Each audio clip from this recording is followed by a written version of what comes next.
Dia di nanti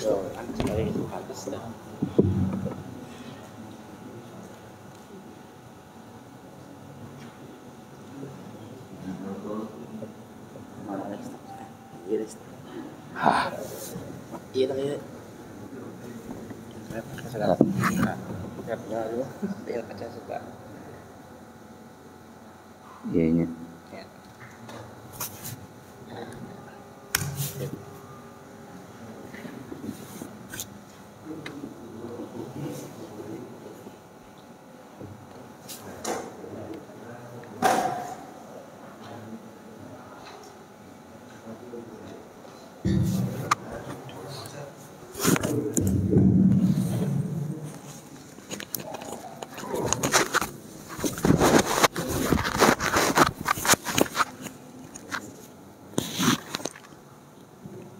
Innal hamdalillah nahmaduhu wa nasta'inuhu wa nastaghfiruh wa na'udzu billahi min shururi anfusina min sayyiati a'malina man yahdihillahu fala mudhillalah wa man yudlil fala hadiyalah asyhadu an la ilaha illallah wahdahu la syarikalah wa asyhadu anna muhammadan abduhu wa rasuluhu alladzi la nabiyya wa la rasula ba'dah sallallahu wasallam alaihi wa ala alihi wa sahbihi wa man tabi'ahum bi ihsan amma ba'd.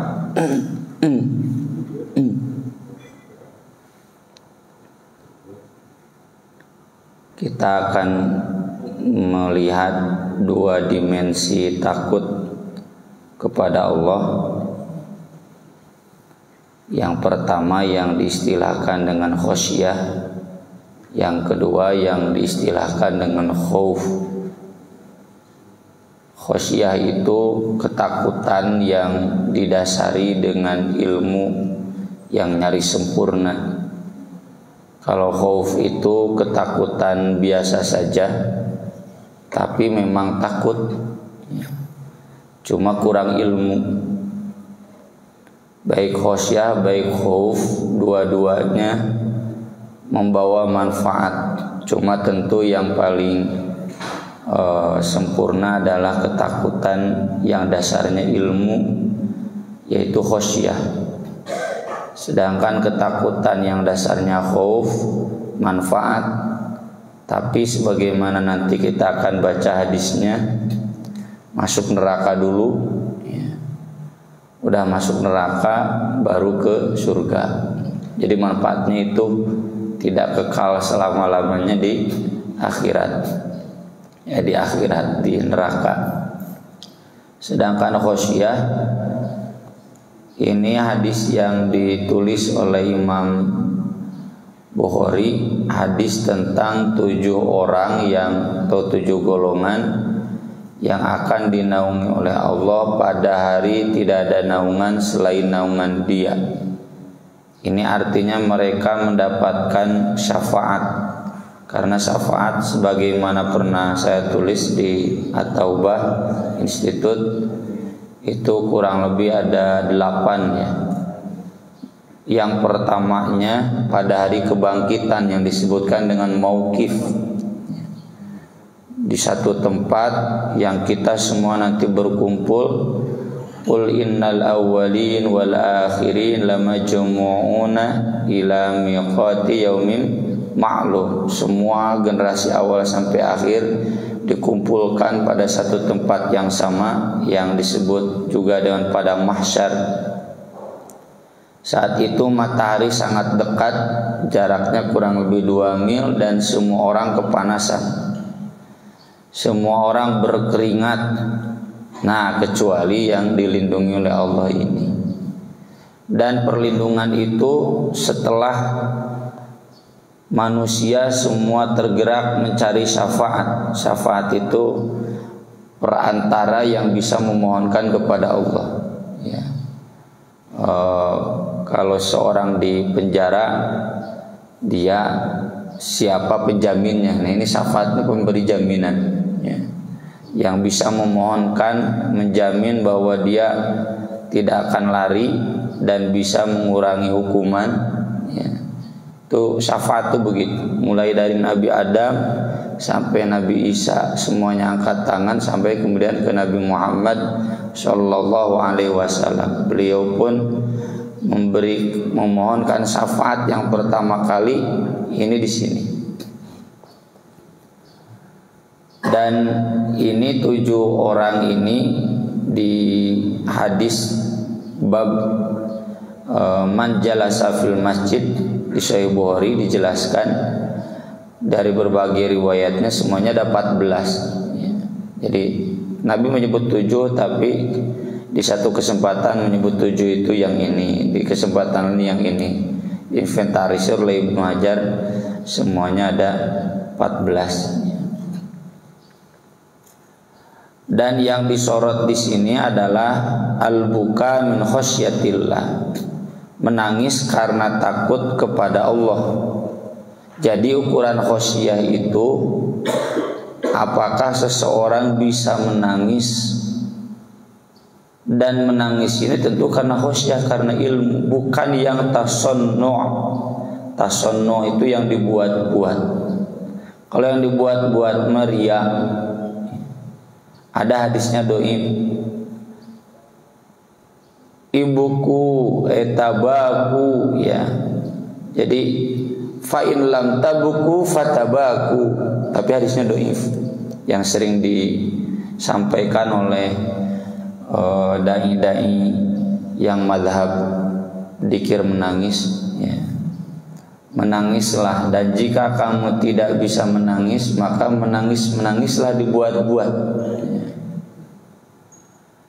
Saya pernah ikut satu training yang sudah internasional kemarin-kemarin, sekarang mantah, dan bayarnya 2 juta, tapi gratis ya, karena undangannya ke Dewan Dakwah. Saya diutus oleh Ustadz Adian Husaini, kamu yang ikut teliti sana gimana tuh cenah training tersebut. Bapak-bapak mungkin di sini juga ada yang pernah ya. Pesertanya minimal 1000, aulanya besar, ada 4 big screen, ada AC super dingin dan suaranya menggelegar. Jadi kenapa seperti itu? Jadi dikondisikan agar si peserta itu dalam kondisi takut, tiri, suara tarik gitu ya. Nggak boleh pakai jaket lagi, nggak boleh. Ya. Suara keras, dingin, kemudian nanti digelapkan, kemudian ada yang marah-marah gitu, asap pramuka baheula itu. Menangisnya itu menangis yang dibuat-buat, bukan karena takut, jadi nggak masuk ke sini. Ya. Tapi kalau dia niatnya belajar menangis ya terserah, tapi bukan masuk ke sini. Ya. Termasuk majelis, satu majelis. Ya. Saya tahu dari teman saya, teman kuliah S3 yang di Kemang Pratama di Bekasi kan, katanya perumahan elit kayak Kota Mas ini. Jadi itu sebelum satu hari Ahad, hari Sabtunya itu timnya datang dulu rapat dengan DKM.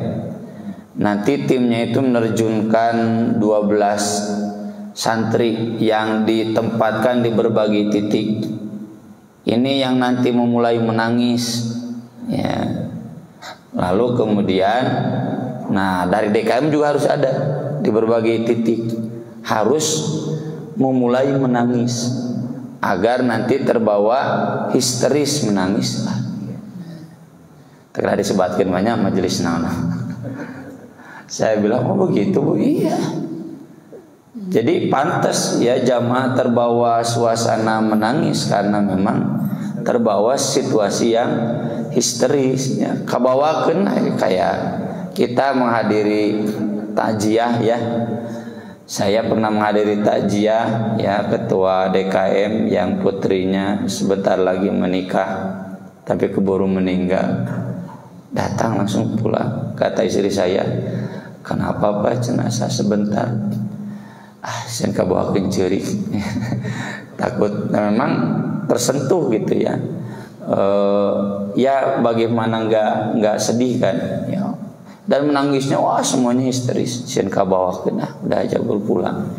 Nanti kalau udah beres karena anaknya perempuan kan, jadi kita nggak ngurus. Kalau udah beres menyolatkan ke masjid. Nah, itu bukan menangis karena khosyah, karena bukan menangis karena ilmu. Di sini berarti bagaimana caranya agar kita bisa menangis? Jawabannya sejauh mana ilmu kita kepada Allah. Jadi nggak bisa dibuat-buat. Kalaupun kita belum menangis, ya nggak usah dibuat-buat. Kan nggak wajib. Daripada yang dibuat-buat ria. Ya. Jadi kan innamal a'malu binniyat. Niatnya apa? Menangis. Ini yang Allah sebutkan di sini itu dia menangis itu karena takut. Dan takut karena saking ilmunya tinggi. Kalau tadi Pak Ketua bilang ingat dosa-dosa masa lalu, bisa seseorang menangis. Nah itu ada ilmu itu. Jadi nggak dibuat-buat histeris ya, dipaksa-paksa kemudian untuk mengingat-ingat. Alami saja ya. Dalam berbagai hadis ya Nabi SAW, oh ya dasar kenapa istilah khosyah beda dengan khauf kata para ulama, ayat yang terkenal ya di surat Fatir, innama yakhsyallaha min ibadihil ulama. Hanya saja yang bisa khosyah kepada Allah dari hamba-hambanya itu adalah orang-orang yang berilmu. Ulama di sana nggak usah diterjemahkan Majelis Ulama Indonesia. Ya, jadi karena bapak-bapak bukan MUI, bapak-bapak nggak bisa takut kepada Allah, enggak. Ya, justru itu saling berkaitan. Yang disebut ulama itu ya yang sudah khosyah sampai menangis gitu. Kalau zikir itu, jadi kalau bapak bisa zikir kepada Allah sampai menangis karena ilmu, betapa jalalnya Allah atau betapa kita merindukan Allah. Karena kata para ulama ada dua penyebab seorang bisa menangis. Satu, menyadari betapa agungnya Allah, betapa dahsyatnya Allah dengan siksanya, ya takut. Yang kedua juga dia menangis itu betapa rindu karena cinta. Ya. Nah ini yang dibahas di sini. Nanti ada pembahasan cinta khusus. Ini menangis karena takut kepada Allah. Seorang istri atau seorang suami ya yang terpisah jauh, ya LDR kan, atau seorang anak yang ingin pulang kemarin Lebaran tapi nggak bisa pulang kan menangis ya, video call itu menangis karena rindu, bukan takut ya, menangis karena rindu. Jadi ada menangis karena takut, ada menangis karena rindu. Nah ini yang dibahas di sini. Kalau bapak sudah menangis dalam zikir karena takut kepada Allah, betapa Allah Maha Kuasa, Maha Syadidul Iqab, ya, Azizun Dzuntiqam, itu berarti bapak sudah jadi ulama. Kalaupun saya kata orang lain dai, ustadz, tapi belum mampu, itu berarti belum jadi ulama. Dan ini untuk menjadi barometer sejauh mana ilmu kita. Percuma seseorang doktor kalau ilmunya belum sampai membuat dia menangis. Teruskan atau kuliah hari bisa. Bapak juga manfaat meskipun tidak doktor ya. Ya tentu bukan berarti saya menyepelekan keilmuan perguruan tinggi ya. Saya juga kan kuliah ya. Tapi ini hakikat. Meskipun bapak tidak doktor, bukan profesor, tapi kalau ilmu bapak sudah sampai pada membawa takut kepada Allah, itu berarti bapak sudah ulama menurut Allah Subhanahu wa taala. Innama yakhsyallaha min ibadihil ulama. Dan Nabi SAW di hadis menegaskan, wallahi inni la arju an akuna akhsyakum lillah wa a'lamakum bima attaqi. Demi Allah, sungguh aku berharap menjadi orang yang paling takut kepada Allah dan paling tahu dari kalian dengan apa yang aku takuti. Kemudian ini menunjukkan berarti hierarkis Pak ya. Jadi kalau istilah dalam sulh itu ada berbagai makom, ada bertahap takut itu. Karena buktinya saya ingin paling takut berarti puncak. Di bawahnya ada, di bawahnya ada, di bawahnya ada, di bawahnya ada. Saya yakin di sini semua sudah ada takut kepada Allah, entah makom yang mana. Ya, kalau belum sampai mampu zikir kepada Allah sambil menangis berarti tingkatkan lagi, tingkatkan lagi, tingkatkan lagi. Abdi mah cenah Ustad salat tahajud menangis teh mun keur loba hutang tah eta meuleun sieun ka Allah.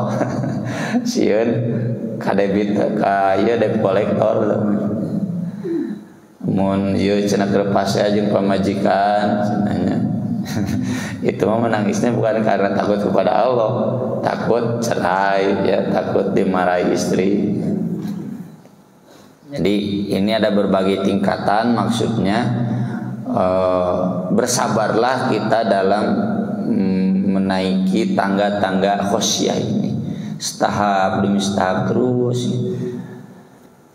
Hadis yang di dalam Riyadhus Shalihin ya, ini ada hadis yang dituliskan Imam An-Nawawi, la yalijun nar rajulun baka min khosyatillah hatta ya'udal laban fiddam. Tidak akan masuk neraka orang yang menangis karena takut kepada Allah sehingga air susu kembali ke teteknya. Kan mustahil ya. Maksudnya orang yang sudah sampai derajat ini ke surga langsung Pak.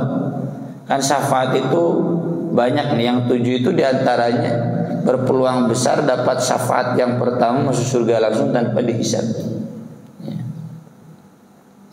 Wala yajtami'u ghubarun fi sabilillah wa dukhanu jahannam, dan tidak akan bersatu debu di jalan Allah dengan asap jahannam. Maksudnya jihad fi sabilillah ya. Orang jihad fi sabilillah gak mungkin masuk neraka jahannam ya. Hadis yang dituliskan oleh Imam Bukhari itu di atas kutipan ringkasnya, yang lengkapnya ini saya tulis di bawah, tentang 7 orang yang akan dinaungi Allah pada hari tidak ada naungan selain naungannya. Yang pertama imam yang adil. Imam Ibnu Hajar menjelaskan kenapa ini yang pertama, karena dampak positifnya yang lebih besar. Imam yang adil itu manfaatnya dunia dan akhirat.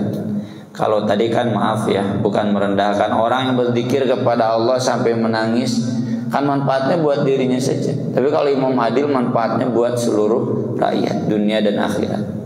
Banyak orang yang mendapatkan maslahat.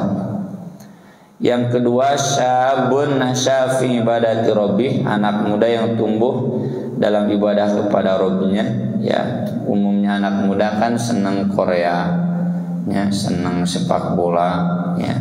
Malam itu yang ditunggu El Clasico, cenah terus derby, ente derbynya Manchester dengan Liverpool, siapa jadwalnya? Bukan bangun malam.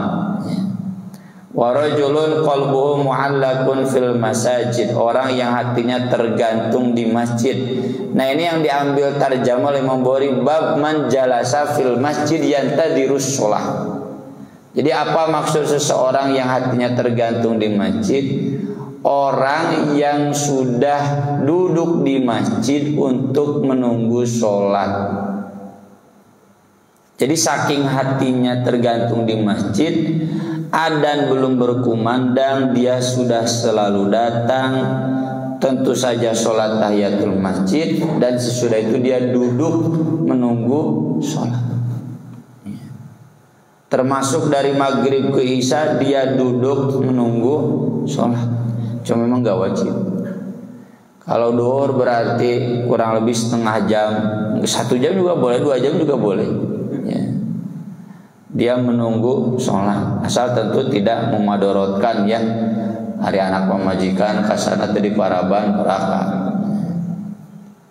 Jadi itu, kalau subuh berarti sebelum adzan subuh dia sudah datang menunggu sholat Ini maksud rajulun qalbu mu'allaqun fil masajid. Dan tentu bisa diperluas. Kalau Imam Bukhari mengambil aspek fikihnya yang satu itu, ya bisa diperluas bagaimana kemanapun dia berada, dimanapun dia berada, dia tidak pernah lepas dari masjid. Deker sapar di tayangan teh masjid sholat itu, ya di kantor dia menghidupkan masjidnya, di lembur aktif di masjid, di kantornya memakmurkan masjid, di lembur orang tuanya juga memakmurkan masjid. Tong eksekusi Kang Mus. Jadi di sini di Cimahi dia memakmurkan masjid, di lembur orang tuanya mudik dia mau dimanapun dia memakmurkan masjid. Atau ada juga yang memahami hati tergantung di masjid itu. Jadi ketika dia di luar masjid itu hatinya seperti dia sedang di masjid. Itu luas maknanya. Kemudian dua orang yang saling mencintai karena Allah, dia bersatu karena Allah, berpisah karena Allah. Ini yang pernah dibahas di 2 bulan kemarin ya, di kajian Ahad kedua. Apa yang dimaksud mencintai karena Allah? Patokannya mencintai orang yang dicintai oleh umat Islam. Karena orang yang dicintai Allah itu, malaikat pasti mencintainya, dan penduduk bumi pun pasti mencintainya. Penduduk bumi yang dimaksud umat Islam, Ahlussunnah, lain Syiah. Makanya saya sering tegaskan, tidak ada alasan kita membenci NU, membenci Muhammadiyah, membenci Persis. Faktanya mereka diterima oleh umat. Membenci Salafi, umat mencintai mereka. Nah ini cinta karena Allah itu terujinya di sini. Kenapa kita susah mencintai jamaah NU, Muhammadiyah, Persis, Salafi, PKS? Padahal faktanya mereka dicintai oleh Allah. Ya, mereka mencintai Allah. Kemudian seorang yang digoda oleh perempuan yang terhormat, cantik, tapi dia mengatakan aku takut kepada Allah. Ini kalau baca Fathul Bari 2. 1, jumhur memahami digoda apa? Digoda Cina. Yang kedua, digoda untuk menikah lagi. Kenapa dia menolak takut kepada Allah? Karena dasarnya cantik dan kaya. Jadi bapak kade yang bade ngadua dasarna kugelisna kubengharna. Nah itu berarti dasarnya bukan karena takut kepada Allah. Dia takut kemudian kepada Allah. Jangan-jangan ini niat menikahnya salah begitu. Meski itu hanya sebagian kecil ulama, hemat saya bisa difahami ya, agar menikah betul-betul orientasinya ibadah. Kemudian warajulun tasaddaq wa akhfa hatta la ta'lama shimalu ma tunfiqu yaminu. Orang yang sedekahnya sembunyi-sembunyi hingga tangan kirinya tidak tahu yang disedekahkan tangan kanannya. Orang dekatnya pun, istrinya, suaminya nggak tahu dia sedekah kemana saja. Saking tersembunyi, tidak ingin riya. Wa rajulun dzakarallahu khaliyan fafadat ainah. Seseorang berzikir kepada Allah dalam keadaan sendiri, sepi. Kalau dalam berjamaah itu ada tasunnu, dibuat-buat ria. Kalau sendiri ria kepada siapa? Jadi kalau kita menangis karena terbawa situasi, itu bukan khosyatillah, bukan menangis karena takut, menangis karena terbawa situasi. Yang nangis karena takut kepada Allah itu kalau kita berzikir kepada Allah sendirian menangis. Bahkan ketika ada orang lain justru dihentikan dengan sengaja menangisnya karena takut riya. Jadi betul-betul ini khaliyan fafadat aina, menangisnya berlinang air mata, tidak harus menangis histeris. Asal ada air mata yang berlinang, nah itulah. Ini sekali lagi bisa karena takut pada Allah dan bisa karena rindu kepada Allah. Tapi yang disorot oleh Imam Bukhari dalam bab ini konteksnya takut kepada Allah. Dan takut kepada Allah ini sekali lagi dasarnya ilmu. Kita nggak perlu gimana ya bisa menangis, jadi buat-buat itu kita malah menangis ya. Menangis yang disyariatkan. Jadi caranya adalah selalu tingkatkan ilmu, pengetahuan kita, ilmu kita, ma'rifatullah mencari orang tasawuf. Semakin kita mengenal Allah, semakin kita memahami Allah, insya Allah ya, akan mendapatkan level menangis karena Allah. Kemudian yang kedua, nah ini tentang khauf. Khauf itu orang yang takut tapi takutnya kurang ilmu. Kita lihat hadisnya. Ini hadisnya ada 3 ya. 1 dari Hudzaifah, 2 dari Abu Sa'id Al-Khudri, 1 lagi dari Abu Bakar. Tapi nggak ditulis di bab ini, nanti di bab berikutnya. Tapi 3 hadis, 3 sahabat ini hakikatnya meriwayatkan hadis yang sama, yaitu tentang seorang Bani Israel yang dia orang jahat, tara ibadah, amalnya hanya jahat, bahkan pekerjaannya tukang gali kuburan. Walau alam gali kuburan kan juga Sumanto ya, untuk mencari ilmu kekebalan, atau saking dia senang merusak. Jangankan orang yang hidup, orang yang mati saja dia gali.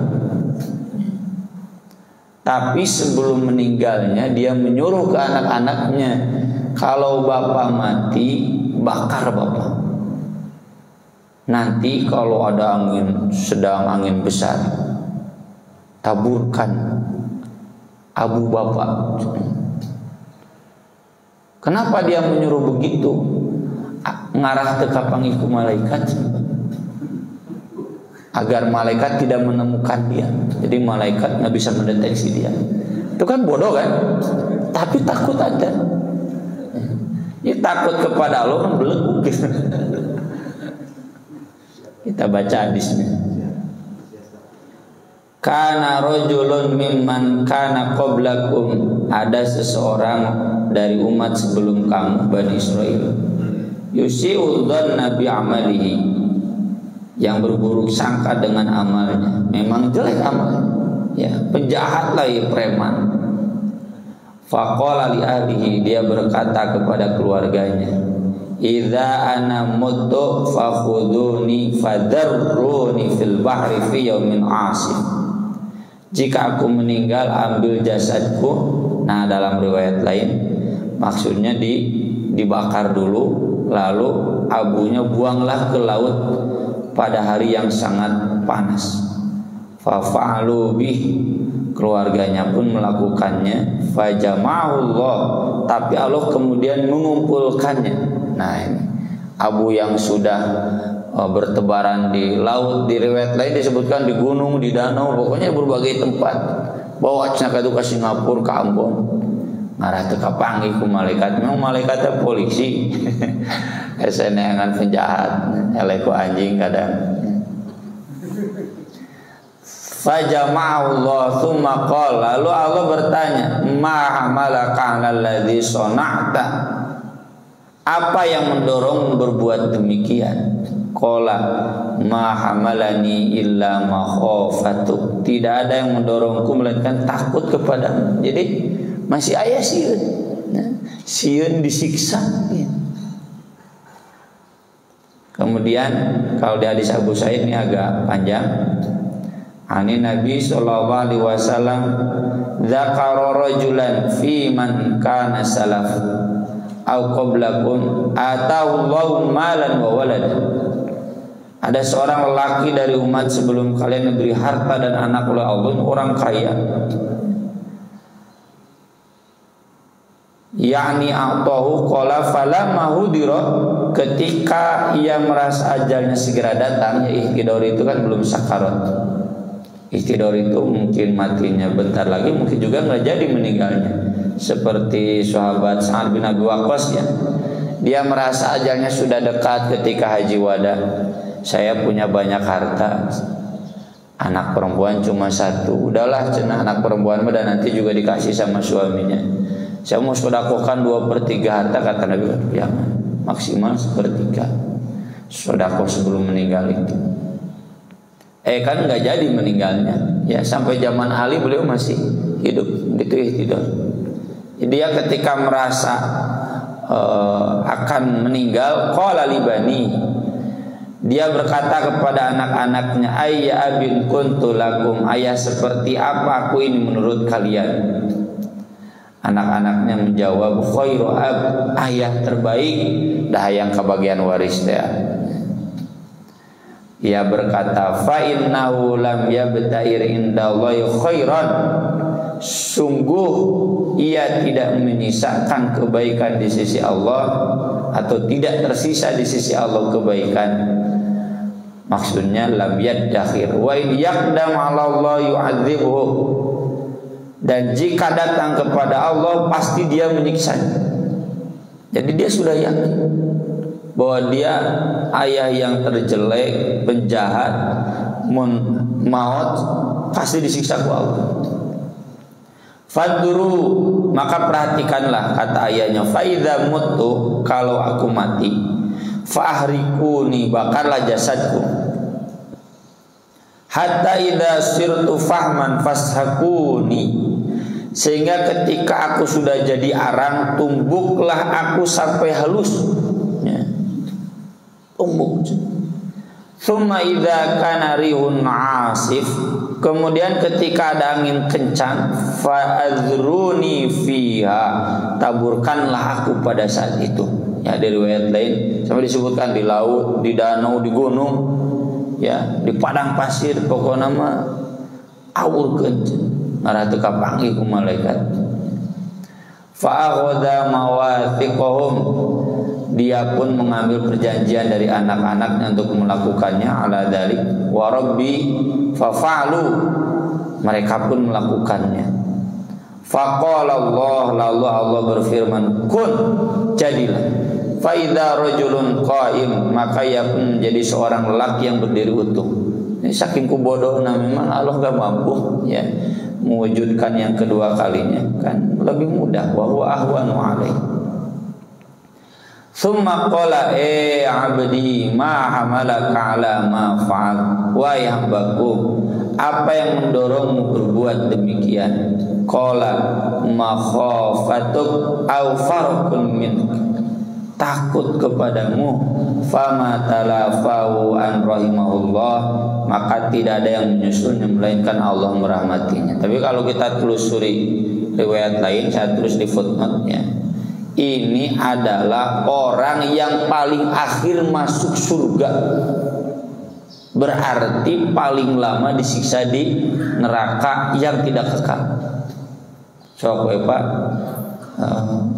urang hitung sapoena 50.000 tahun. Itu kan di hadis tentang zakat, ya. Tidak zakat 1 hari kali 50.000 tahun. Mun onta dijejekan ku onta, kalau sapi diinjak-injak oleh sapi. Kalau dia nggak zakat harta, hartanya dijadikan setrika, dipanaskan, disetrikakan. Fi yaumin kana miqdaru 50 alfasan, tentang siksa bagi pembakaran zakat. Jadi sapoe hitungnya dia berapa tahun hidupnya di dunia, sebut 50 tahun kali 365 kali 50.000 tahun, error tak kalkulator oge panjang teh. Jadi jangan menganggap sepele, ya. Jangan melihat cenah tuh ini ya penjahatnya, asal sieun ka Allah suka surga. Dilihatnya sebelumnya ini orang yang disiksa di neraka paling lama. Yang disebutkan dalam hadis yang lain, ini nggak langsung ke surga kan? Oleh Allah dikeluarkan dari neraka, disimpan di Al-A'raf. Dia melihat ke surga, ya Allah, percuma Engkau mengeluarkanku dari neraka kalau hanya sebatas melihat surga. Kata Allah, kata dia, dekatkan dong ke surga, minimal cenah mencium wanginya. Kata Allah nanti udah didekatin kamu minta lagi, enggak, sumpah demi Allah. Jadi saking kubodohna didekatkan. Ya Allah, masa hanya dekat, masukkan dong minimal di awal pintunya, di lawang masukkan biar saya bisa menikmati, biarlah di pinggir juga. Kata Allah nanti udah dimasukkan kamu minta yang lebih, enggak, sumpah demi Allah. Dimasukkan, dia minta lagi, masa cuma di pinggir, ke tengah dong, gitu. Aku ingin merasakan. Sampai Allah tersenyum gitu ya, di hadisnya, terlepas kita memaknai apa. Dan Nabi pun kemudian tersenyum. Nabi menyepertikan tersenyum karena dia minta lagi sama Allah, dan Allah kemudian memberikan dia 10 kali lipat kesenangan daripada orang tersenang di dunia. Kalau sekarang orang tersenang di dunia itu siapa Pak? Si Elon Musk-nya menjungkirkan si Jeff Bezos. Elon Musk ya, si Tesla itu. Nah, ini orang yang paling akhir masuk surga itu 10 kali lipat kesenangan yang dimiliki si Elon Musk di akhirat. Ini harus membuat kita rindu. Kemarin kan kita bahas antara takut dan rindu. Sieun aya tong, wah cenah berartinya asal sieun ka Allah ada, kemudian dia mengabaikan amal pasti ke surga. Sieun siksanya harus ada. Kita rindu ke surga, ini jangankan yang awal, yang terakhir saja nikmatnya seperti itu, tapi juga harus takut ke neraka. Masa kita ke surga disiksa dulu di neraka? Ya, kata guru saya almarhum, cenah boga babaturan di stasiun Bandung, geus kolot, main kene we cenah gitu. Hari mana dikirain sak cenah gitu. Kan baik udah orang pasti ke surga. Orang Islam pasti ke surga. Enggak tuh cenah aya durukan maneh, ngaduruk maneh lah latihan cenah gitu. Ngaduruk maneh jika itu latihan lah arah kuat ke di neraka. Jangankan terbakar api neraka, terbakar di dunia saja enggak ada yang kuat. Jadi hadis ini jangan kemudian membuat kita menyepelekan dosa, ya, menyepelekan siksa. Justru harus semakin membuat takut. Ini ada orang yang sampai lama disiksa di neraka. Meski demikian, karena dia ada takut kepada Allah yang sedikit, dia ujung-ujungnya masuk surga. Dan ini harus menggugah kita bahwa kalau ketakutan kita ada dan itu sedikit, jangan-jangan seperti ini. Kalau ketakutan kita kepada Allah tidak didasari oleh ilmu, berarti sigati karena rakalu. Karena ya itulah nanggap Allah teh kumaha seperti terbaca dalam dialog orang yang bodoh ini. Tapi ya minimalnya dia beriman ke Nabi Musa, dia yakin la ilaha illallah, jadinya masuk surga. Ini juga sekaligus menandakan bahwa hadis yang mengajarkan orang yang sebelum meninggal la ilaha illallah masuk surga itu bukan syarat, ya. Nabi SAW pun meninggalnya bukan kata-kata terakhirnya la ilaha illallah, tapi fir rafiqil a'la, ingin yang paling dekat, ingin yang paling tinggi. Dan kalaupun tidak disebutkan la ilaha illallahnya, asal ada dalam hati takut, ini kayak orang itu akan dihitung oleh Allah Subhanahu wa taala. Sekaligus ini menguatkan kajian kita yang awal dulu. Selama seseorang masih Islam, jangan kita kafirkan, ya. Berarti dia ada takut kepada Allah, ya. Meskipun pelaku dosa besar, penjahat, selama dia masih Islam, berarti dia ada takut kepada Allah. Minimal atul lebaran lah ketinggali sholat. Sekian yang bisa kita bahas pada kesempatan pagi hari ini. Mudah-mudahan bermanfaat. Mangga pilih ayat badai naroskeun nyangakeun.